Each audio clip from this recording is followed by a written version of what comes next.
Penjaga gol Cape Verde, Josimar Jose Evora Diaz atau dikenali sebagai Vozinha, muncul antara bintang paling mencuri perhatian di Piala Dunia 2026 apabila kejayaannya membantu negara kecil itu mencipta kejutan, membuka pintu kepada peluang lumayan di luar padang. Vozinha, 40 tahun, melonjak menjadi sensasi dunia selepas aksi cemerlang ketika membantu Cape Verde mengikat Spanyol tanpa jaringan dalam perlawanan pertama kumpulan sekaligus memenangi anugerah pemain terbaik perlawanan. Prestasi luar biasanya diteruskan apabila Cape Verde turut mengikat Uruguay dan Arab Saudi sebelum memberikan tentangan sengit kepada juara bertahan Argentina dalam aksi pusingan 32 terbaik. Popularitinya di media sosial meningkat secara mendadak apabila jumlah pengikut Instagram melonjak daripada 50,000 kepada 17,6 juta dalam tempoh kurang 3 minggu.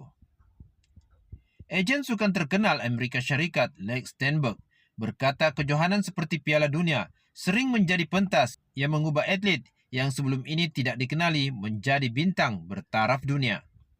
Ia adalah kisah David menentang Goliat, dan itulah yang terjadi kepada Vozinha, dikenali di seluruh dunia, katanya.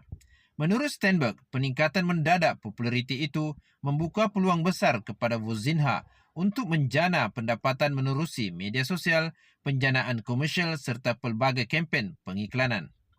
Apabila profil seseorang meningkat begitu tinggi, ia mewujudkan sumber pendapatan yang sangat menarik kepada pengiklan.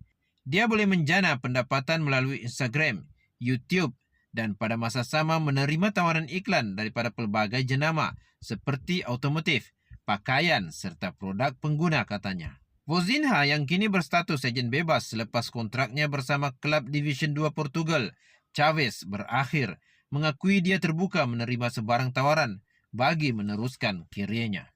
Saya terbuka kepada apa sahaja, kita lihat apa yang akan datang, katanya, ketika ditemu bual wartawan dan pempengaruh Brazil, Daniel Browner. Menurut firma pemasangan Apex Marketing, nilai pendedahan jenama yang dijana Vozinha sepanjang tempoh Piala Dunia mencecah AS 17.7 juta atau 75 juta ringgit, merangkumi media sosial, televisyen, radio, portal digital dan media cetak. Fenomena itu turut memberi kesan kepada Cape Verde apabila carian Google berkaitan negara berkenaan seperti lokasi, sebutan nama dan destinasi pelancongan meningkat lebih 5,000% sepanjang kejohanan berlangsung. Selepas Piala Dunia nanti, semua orang akan mengenali Cape Verde, kata Vozinha. Penjaga gol berpengalaman itu sebelum ini mengakui penampilan sulung Cape Verde di pentas Piala Dunia adalah detik paling bermakna dalam hidupnya selepas hanya bergelar pemain profesional pada usia 25 tahun. Kami bekerja keras sepanjang hidup untuk menikmati detik seperti ini. Saya kini berusia 40 tahun dan ini adalah ganjaran kepada seluruh perjalanan hidup saya, katanya.